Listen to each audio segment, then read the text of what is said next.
लोकसभा चुनाव 2024 कितने चरणों में आयोजित किया गया? ऑप्शन ए में है 5, ऑप्शन बी में है 6, ऑप्शन सी में है 7, ऑप्शन डी में है उपर्युक्त में से एक से अधिक, ऑप्शन ई में है उपर्युक्त में से कोई नहीं। आप सभी को बताना है कि लोकसभा जो चुनाव हुआ 2024 वह कितने चरणों में आयोजित किया गया। तो वह ऑप्शन सी जो है 7 चरणों में आयोजित किया गया। उसके बाद हम लोग देखते हैं प्रश्न। हाल ही में पेरू देश की पहली महिला राष्ट्रपति कौन बनी है? ऑप्शन ए में है डीना बोलुआर्ट, बी में है रेन्ना बरनावी, सी में है आयशा मलिक, डी में है उपर्युक्त में से एक से अधिक और ई में है उपर्युक्त में से कोई नहीं। आप सभी को बताना है कि हाल ही में पेरू देश की पहली महिला राष्ट्रपति कौन बनी? तो डीना बोलुआर्ट बनी है। ऑप्शन ए जो है इसका सही उत्तर है। उसके बाद प्रश्न है कि दक्षिण भारत की पहली औद्योगिक गलियारा परियोजना की आधारशिला प्रधानमंत्री नरेंद्र मोदी द्वारा कहाँ रखी गई? औद्योगिक गलियारा परियोजना की आधारशिला ऑप्शन ए में है तुमकुरू औद्योगिक क्षेत्र कर्नाटक, कांडाला औद्योगिक क्षेत्र, सी में है तिरुचिरापल्ली औद्योगिक क्षेत्र, डी में है उपर्युक्त में से एक से अधिक, ई में है उपयुक्त में से कोई नहीं।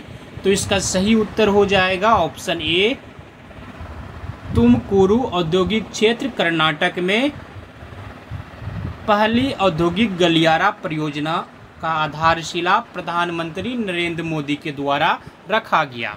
उसके बाद प्रश्न है कि हाल ही में स्तन कैंसर की पहचान और निवारण हेतु सवेरा नामक कार्यक्रम किस राज्य सरकार द्वारा शुरू किया गया? ऑप्शन ए में हरियाणा, ऑप्शन बी में उड़ीसा, ऑप्शन सी में हिमाचल प्रदेश, ऑप्शन डी में उपर्युक्त में से एक से अधिक, ई में उपर्युक्त में से कोई नहीं। आप सभी को बताना है कि हाल ही में स्तन कैंसर की पहचान और निवारण हेतु सवेरा नामक कार्यक्रम किस राज्य सरकार द्वारा शुरू किया गया? तो ऑप्शन ए जो है हरियाणा सरकार के द्वारा शुरू किया गया। उसके बाद प्रश्न है हाल ही में गुजरात के बड़ोदरा स्थित भारत का पहला राष्ट्रीय रेल परिवहन संस्थान का नाम बदलकर क्या रखा गया? ऑप्शन ए में है गति शक्ति विश्वविद्यालय, ऑप्शन बी में है गतिमान विश्वविद्यालय, ऑप्शन सी में है गतिशील विश्वविद्यालय और ऑप्शन डी में है उपर्युक्त में से एक से अधिक, ऑप्शन ई में है उपर्युक्त में से कोई नहीं। तो इसका सही उत्तर हो जाएगा ऑप्शन ए गति शक्ति विश्वविद्यालय रखा गया भारत का पहला राष्ट्रीय रेल और परिवहन संस्थान का नाम बदलकर। उसके बाद प्रश्न है इसमें सूची 1 को सूची 2 से सुमेलित करना है। तो हम लोग इसे सुमेलित कर लेते हैं।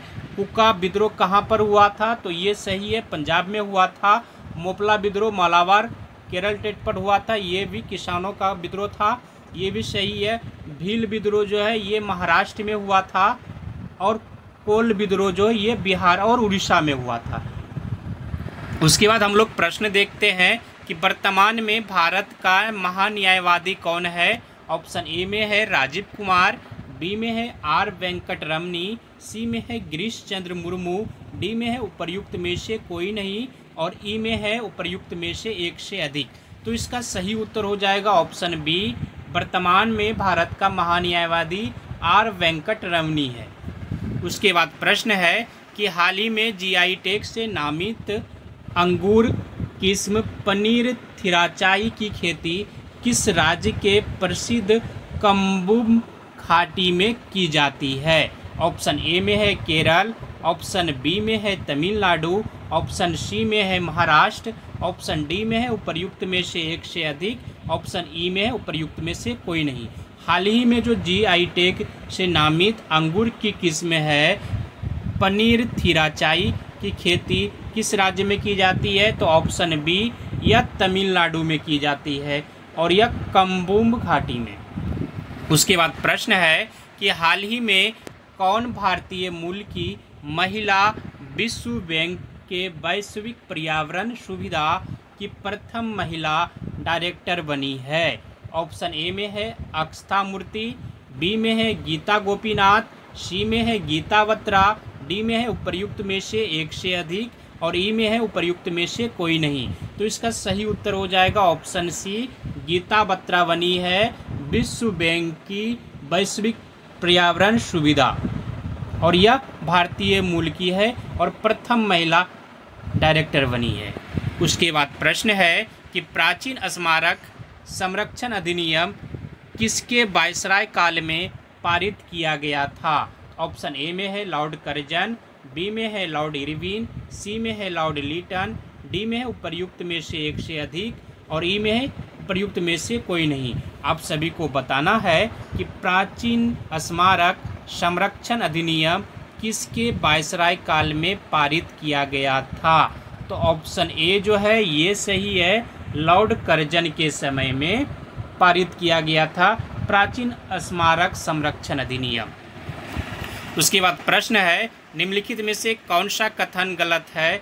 ऑप्शन ए में है सुभाष चंद्र बोस स्वराज की मांग की घोषणा करने वाले पहले नेता थे, बी में है गीता रहस्य पुस्तक बाल गंगाधर तिलक द्वारा लिखी गई, सी में है लाला लाजपत राय को शेर ए पंजाब के नाम से जाना जाता है, डी में है उपर्युक्त में से एक से अधिक, ई में है उपर्युक्त में से कोई नहीं।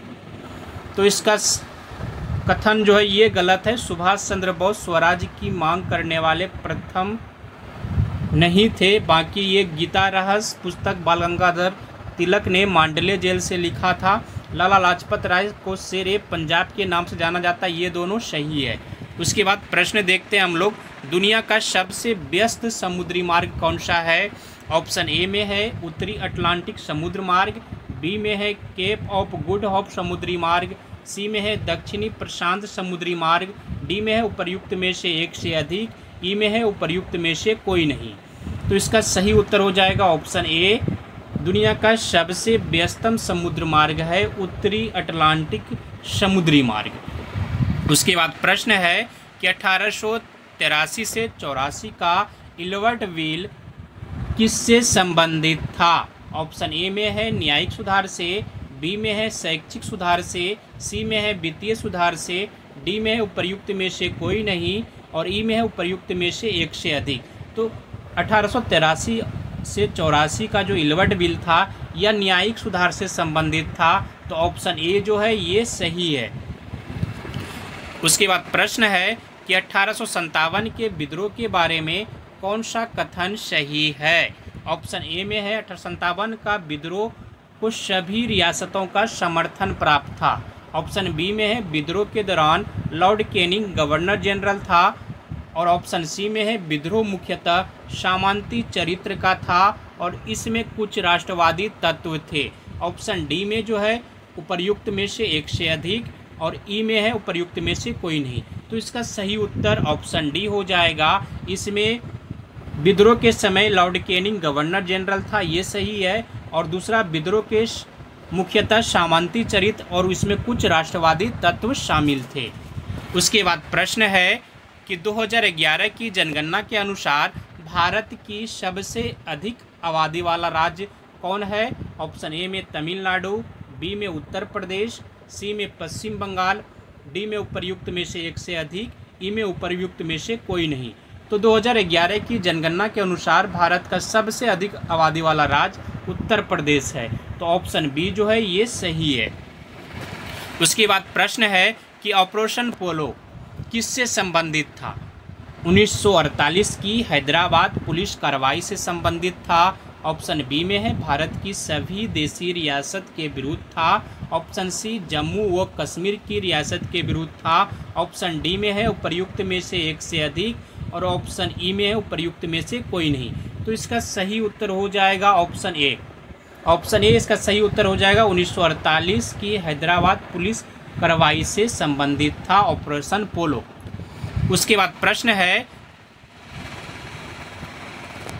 12 सेमी फोकसांतर के उत्तल लेंस के सामने 2 सेमी पर एक वस्तु रखा है, प्रतिबिंब कहाँ और कैसा बनता है? ऑप्शन ए में है बिंब की ओर लेंस से 2.4 सेमी दूर पर आभासी। ऑप्शन बी में है बिंब की दूसरी ओर लेंस से 2.4 सेमी दूरी पर वास्तविक।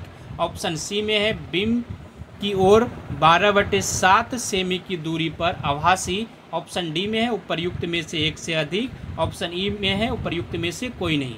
तो इसका सही उत्तर ऑप्शन ए हो जाएगा, बिंब की ओर लेंस से 2.4 सेमी दूरी पर और प्रतिबिंब आभासी बनेगा।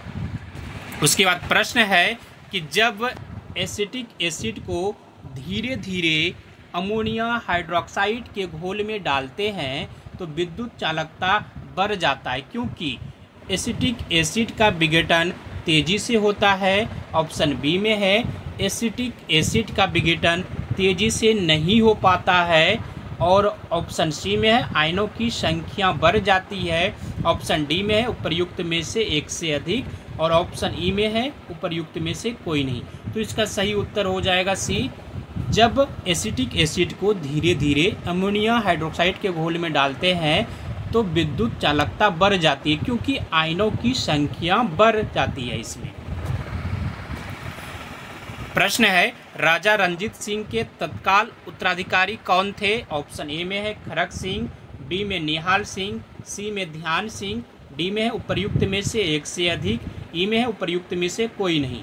तो इसका सही उत्तर हो जाएगा ऑप्शन ए, खड़क सिंह था राजा रंजीत सिंह के तत्काल उत्तराधिकारी। उसके बाद प्रश्न है कि गोदावरी नदी का उद्गम स्थान कहाँ से होता है?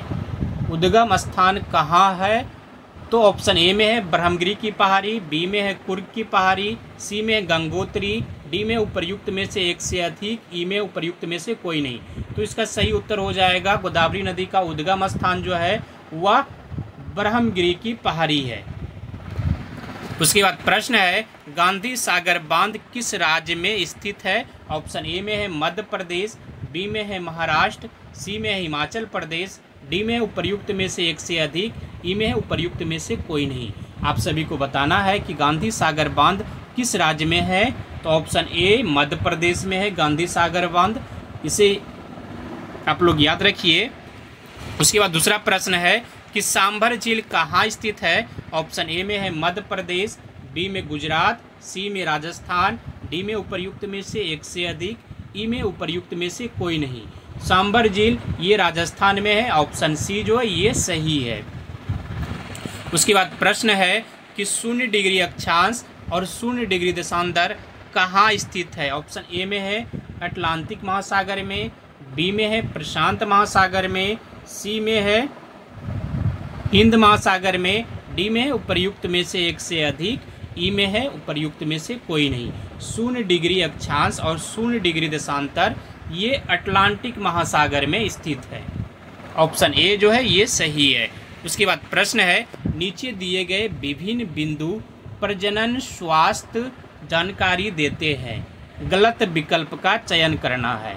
ऑप्शन ए में है प्रजनन प्रक्रिया और अंगों का ज्ञान, बी में है अजन्मे बच्चे के लिंग का निर्धारण, सुरक्षित एवं प्रभावी परिवार नियोजन विधियों, डी में है उपर्युक्त में से एक से अधिक, ई में उपर्युक्त में से कोई नहीं।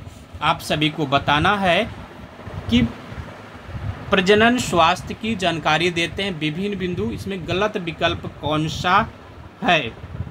ऑप्शन बी जो है अजन्मे बच्चों की लिंग का निर्धारण, अजन्मे बच्चों के लिंग का निर्धारण, ये विकल्प जो है गलत है। उसके बाद प्रश्न है कि कोरोमंडल तट निम्नलिखित किन 2 राज्यों की गृह भूमि है? कोरोमंडल तट जो है निम्नलिखित में से किन 2 राज्यों की गृह भूमि है? ऑप्शन ए में है पश्चिम बंगाल और झारखंड की भूमि है, गृह भूमि है तमिलनाडु और आंध्र प्रदेश, सी में है महाराष्ट्र और डी में हो जाएगा उपर्युक्त में से एक से अधिक, ई में उपर्युक्त में से कोई नहीं। आप सभी को बताना है कि कोरोमंडल तट जो है निम्नलिखित में से किन 2 राज्यों की गृह भूमि है? तो इसका सही उत्तर हो जाएगा ऑप्शन बी, तमिलनाडु और आंध्र प्रदेश की गृह भूमि है। उसके बाद प्रश्न है किस स्थिति में प्रेरित धारा का मान अधिकतम होता है? किस स्थिति में प्रेरित धारा का मान अधिकतम होता है? ऑप्शन ए में है कुंडली की चुंबकीय क्षेत्र को समांतर दिशा में रखने पर, कुंडली की गति की दिशा को चुंबकीय क्षेत्र में समांतर होने पर, सी में है कुंडली की गति को दिशा में चुंबकीय क्षेत्र को लंबवत होने पर, डी में है उपर्युक्त में से एक से अधिक, और ई में है उपर्युक्त में से कोई नहीं। तो इसका सही उत्तर हो जाएगा ऑप्शन सी, यानी कुंडली की गति की दिशा अगर चुंबकीय क्षेत्र के लंबवत होने पर प्रेरित धारा का मान जो है वह अधिकतम होगा। उसके बाद प्रश्न है, जब कविता कॉपर सल्फेट का जलीय विलयन लेती है और उसमें एल्यूमिनियम के कुछ दाने मिलाती है तो विलयन का रंग बदल जाता है, यह डैश के निर्माण के कारण होता है? ऑप्शन ए में है AlOH3, बी में है Al2O3, सी में Al2 छोटी ब्रैकेट SO4 छोटी ब्रैकेट बंद 3, उपर्युक्त में से एक से अधिक, ई में है उपर्युक्त में से कोई नहीं। तो इसका सही उत्तर हो जाएगा ऑप्शन सी Al2SO4 3। प्रश्न है, ऊँट को रेगिस्तान का जहाज कहा जाता है, इस धारणा से लिया गया है, ये बताना है। ऊँट स्तनधारी है, ऊँट के कुबर होते हैं, ऊँट का उपयोग रेगिस्तान के परिवहन के लिए किया जाता है। रेगिस्तान का जहाज, तो इसका ऑप्शन जो है सी सही हो जाएगा, ऊँट का उपयोग रेगिस्तान में परिवहन के रूप में किया जाता है। उसके बाद प्रश्न है, निम्न में से कौन सा कथन गलत है? निम्न में से कौन सा कथन गलत है? ऑप्शन ए में है प्रत्येक विक्र में बड़ी संख्या में न्यूरॉन नामक निस्पंदन इकाइयों मौजूद होती है जो एक साथ बंधी हुई होती है। ऑप्शन बी में है मानव उत्सर्जन तंत्र एक विक्र युग्म, एक मूत्रवाहिनी युग्म, एक मूत्राशय और एक मूत्र मार्ग होता है। ऑप्शन सी में है सामान्यतः एक स्वस्थ वयस्क के विक्रों में आरंभिक निस्पंद लगभग 180 लीटर प्रतिदिन होता है। डी में उपर्युक्त में से एक से अधिक, ई में उपर्युक्त में से कोई नहीं। तो इसका सही उत्तर हो जाएगा ऑप्शन ए, प्रत्येक विक्र में बड़ी संख्या में न्यूरॉन नामक निस्पंदन इकाई मौजूद होती है जो एक साथ बंधी हुई होती है। प्रश्न है कि 1937 में देसी भाषा के माध्यम से बुनियादी शिक्षा देने के गांधी जी के प्रस्ताव का समर्थन करने के लिए शिक्षा सम्मेलन कहाँ आयोजित किया गया था? ऑप्शन ए में है सूरत, बी में है वर्धा, सी में है अहमदाबाद और डी में है वर्धा और बी में था बॉम्बे और ई में उपर्युक्त में से एक से अधिक और या फिर उपर्युक्त में से कोई नहीं। तो इसका सही उत्तर हो जाएगा ऑप्शन डी, वर्धा में किया गया था। 1937 ईस्वी में देसी भाषा के माध्यम से बुनियादी शिक्षा देने के लिए गांधी जी के प्रस्ताव का समर्थन करने के लिए शिक्षा सम्मेलन वर्धा में आयोजित किया गया था। उसके बाद प्रश्न है कि तिब्बत में बौद्ध धर्म के प्रचार के लिए बौद्ध भिक्षु कौन थे?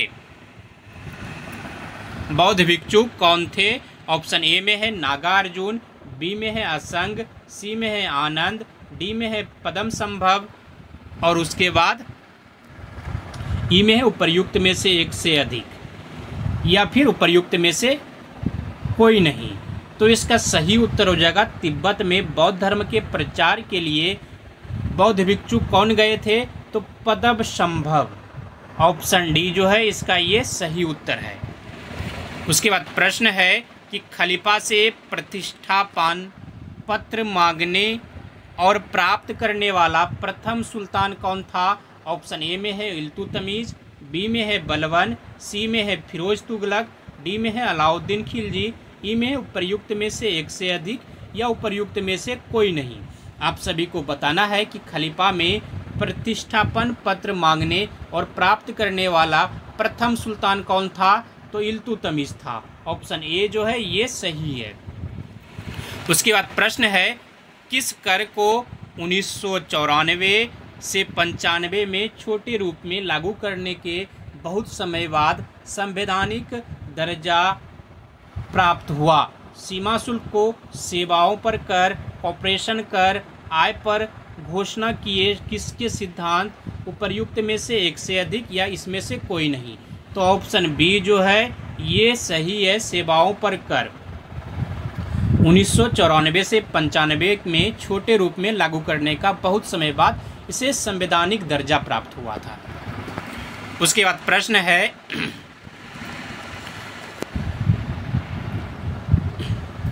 अमेरिकी स्वतंत्रता पर आधारित थी, असैन्य अधिकार पर, नैतिक अधिकार पर, विधिक अधिकार पर, नैसर्गिक अधिकार पर, इनमें है उपर्युक्त में से एक से अधिक या फिर उपर्युक्त में से कोई नहीं? तो अमेरिकी स्वतंत्रता नैसर्गिक अधिकार पर आधारित थी, तो ऑप्शन डी जो है ये सही उत्तर है। उसके बाद प्रश्न है कि निम्नलिखित में से किस पदाधिकारी को संसद के सदस्य नहीं होने पर भी उसे संबोधित करने का अधिकार है? ऑप्शन ए में है भारत के मुख्य न्यायमूर्ति, बी में है अटॉर्नी जनरल ऑफ इंडिया, सी में है solicitor general of India, D में है भारत के मुख्य निर्वाचन आयुक्त और ई में है उपर्युक्त में से एक से अधिक। आप सभी को बताना है कि वह कौन सा पदाधिकारी है जो सांसद के सदस्य नहीं होने पर भी उसे सांसद को संबोधित करने का अधिकार प्राप्त है। तो ऑप्शन बी जो है अटॉर्नी जनरल ऑफ इंडिया, इसे याद रखिए। उसके बाद प्रश्न देखते हैं हम लोग, फ्रांसीसी क्रांति से संबंध pamphlet what is the third state किसने लिखा था? फ्रांसीसी क्रांति से संबंधित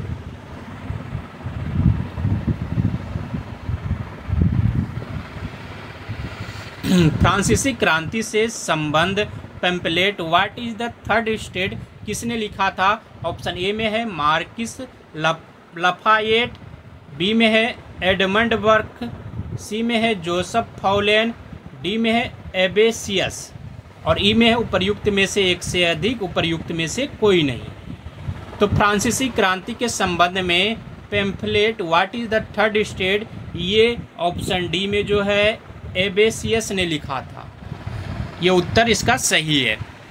उसके बाद प्रश्न है, गांधी जी का नमक सत्याग्रह किस आंदोलन का हिस्सा था? ऑप्शन ए में है चंपारण सत्याग्रह आंदोलन का जो कि 1917 में हुआ था, भारत छोड़ो आंदोलन जो कि 1942 में हुआ था, उसके बाद असहयोग आंदोलन जो कि 1920 से शुरू हुआ था और 1922 में जाकर चौरी चौरा कांड के कारण इसे समाप्त कर दिया गया था। उसके बाद डी में है सविनय अवज्ञा आंदोलन के कारण। उसके बाद ई में है उपर्युक्त में से एक से अधिक या फिर उपर्युक्त में से कोई नहीं। आप सभी को बताना है गांधी जी का नमक सत्याग्रह आंदोलन किसका हिस्सा था? तो सविनय अवज्ञा आंदोलन का हिस्सा था। उसके बाद प्रश्न है, स्फीति से संबंध गतिरोध ऐसी स्थिति है जिसका अभिलक्षण है? ए में रोजगार में गतिरोध और अपस्फीति, बी में है अपस्फीति और बेरोजगार बढ़ाना, सी में है मुद्रास्फीति और रोजगार बढ़ाना, डी में है मुद्रास्फीति और बेरोजगारी बढ़ाना और ई में उपर्युक्त में से एक से अधिक या फिर उपर्युक्त में से कोई नहीं। आप सभी को बताना है कि स्फीति के संबंध में गतिरोध ऐसी स्थिति है जिसका अभिलक्षण है। तो ऑप्शन डी जो है ये हो जाएगा सही, मुद्रास्फीति और बेरोजगारी बढ़ाना। उसके बाद प्रश्न है, आवश्यकताओं की मांग कैसी होती है? ऑप्शन ए में है लोचनीय, बी में है पूरी तरह अलोचनीय, सी में है आलोचनीय और डी में पूरी तरह लोचनीय और ई में है उपर्युक्त में से एक से अधिक या फिर उपर्युक्त में से कोई नहीं।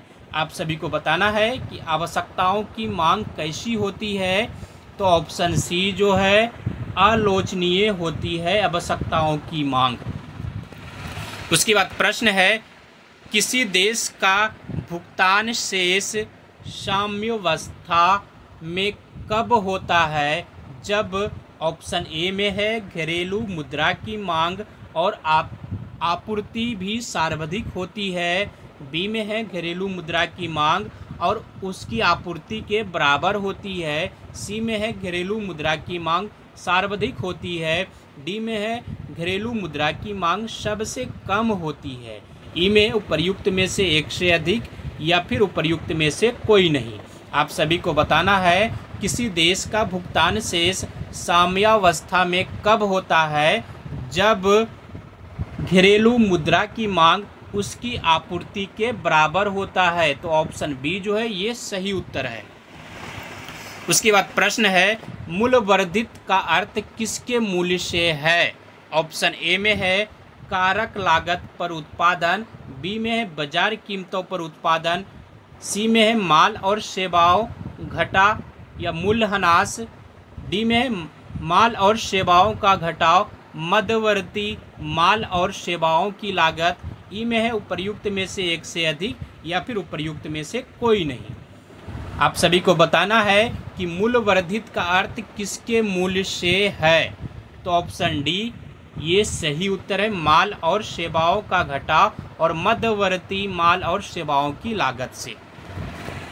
उसके बाद प्रश्न है जीएनपी और एनएनपी के बीच अंतर किसके बराबर है। ऑप्शन ए में है कॉरपोरेट लाभ, बी में है अतरण भुगतान, सी में है व्यक्तिगत कर, डी में है मूल्यह्रास, ई में है उपर्युक्त में से एक से अधिक या फिर उपर्युक्त में से कोई नहीं। आप सभी को बताना है कि जीएनपी और एनएनपी के बीच अंतर किसके बराबर है। तो मूल्यह्रास के बराबर है। ऑप्शन डी जो है ये सही उत्तर है। उसके बाद प्रश्न है कि पशुओं में हीमोग्लोबिन के सदृश पौधे में कौन सा अणु होता है। ऑप्शन ए में है साइटोक्रोम, बी में है सेलुलोस, सी में है क्लोरोफिल, डी में है केरोटीन, ई में है उपर्युक्त में से एक से अधिक या उपर्युक्त में से कोई नहीं। आप सभी को बताना है कि पशुओं में हीमोग्लोबिन के सदृश पौधों में कौन सा अणु होता है। तो पौधों में क्लोरोफिल होता है। ऑप्शन सी जो है ये सही उत्तर है। उसके बाद प्रश्न है प्रतिजन क्या होता है। ऑप्शन ए में है प्रतिरक्षी का परिणाम, बी में है प्रतिरक्षी के विपरीत, सी में है प्रतिरक्षी निर्माण के लिए उद्दीपन, डी में है प्रतिरक्षी अपशेष, ई में है उपर्युक्त में से एक से अधिक या फिर उपर्युक्त में से कोई नहीं। आप सभी को बताना है कि प्रतिजन क्या होता है। ऑप्शन सी जो है प्रतिरक्षी निर्माण के लिए उद्दीपन होता है। ऑप्शन सी जो है ये सही है। उसके बाद प्रश्न है किसकी मौजूदगी के कारण शरीर के भीतर रक्त जमता है। ऑप्शन ए में है प्लाज्मा, बी में है हीमोग्लोबिन, सी में है हेपेरिन, डी में है फाइब्रिन, ई में उपर्युक्त में से एक से अधिक या फिर उपर्युक्त में से कोई नहीं। आप सभी को बताना है किसकी मौजूदगी के कारण शरीर के भीतर रक्त जमता है। तो हिपेरिन के कारण शरीर के भीतर रक्त जमता है। ऑप्शन सी जो है ये सही है। उसके बाद प्रश्न है पृथ्वी की सतह से सबसे दूर वातावरणीय परत को क्या कहते हैं। ऑप्शन ए में है समताप मंडल, बी में है बहिर्मंडल, सी में है आयनिक मंडल, डी में है मध्य मंडल और ई में है उपर्युक्त में से एक से अधिक या फिर उपर्युक्त में से कोई नहीं। तो इसका सही उत्तर हो जाएगा पृथ्वी के सतह से सबसे दूर वातावरणीय परत को बहिर्मंडल कहते हैं। ऑप्शन बी जो है ये सही उत्तर है।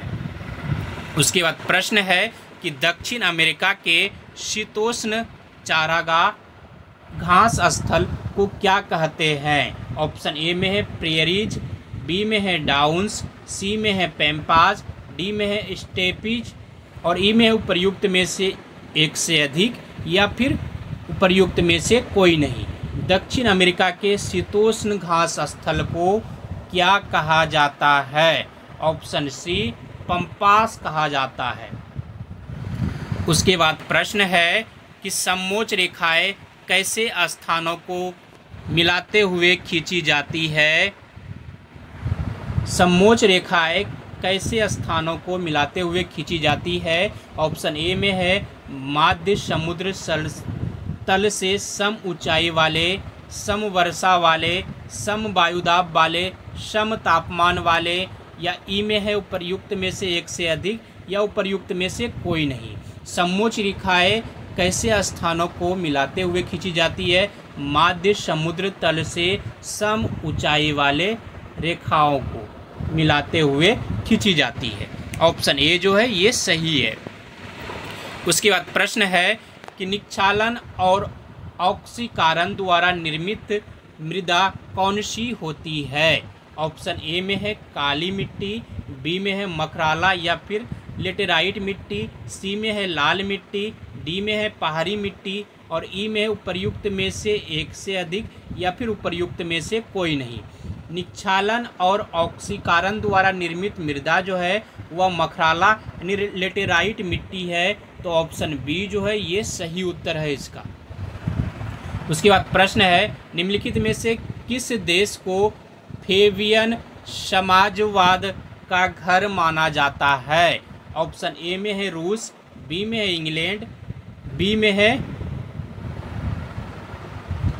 सी में है फ्रांस, डी में है इटली, ई में उपर्युक्त में से एक से अधिक या फिर उपर्युक्त में से कोई नहीं। निम्नलिखित में से किस देश को फेबियन समाजवाद का घर माना जाता है? तो इंग्लैंड को फेबियन समाजवाद का घर माना जाता है। ऑप्शन बी जो है ये सही है। उसके बाद प्रश्न है कौन सा जल डमरू मध्य यानी स्ट्रेट ऑस्ट्रेलिया और तस्मानिया को अलग करता है? ऑप्शन ए में है बास, बी में है बेबेल मंडेब, सी में है पाक, और डी में है वेरिंग, ई में उपर्युक्त में से एक से अधिक या फिर उपर्युक्त में से कोई नहीं। तो इसका सही उत्तर हो जाएगा ऑप्शन ए, ऑस्ट्रेलिया और तास्मानिया को बास जल डमरू मध्य अलग करता है। आज यहीं तक, आप सभी को धन्यवाद। जय हिंद। अगर आप लोग अभी तक हमारे चैनल सब्सक्राइब नहीं किए तो सब्सक्राइब कर लीजिए।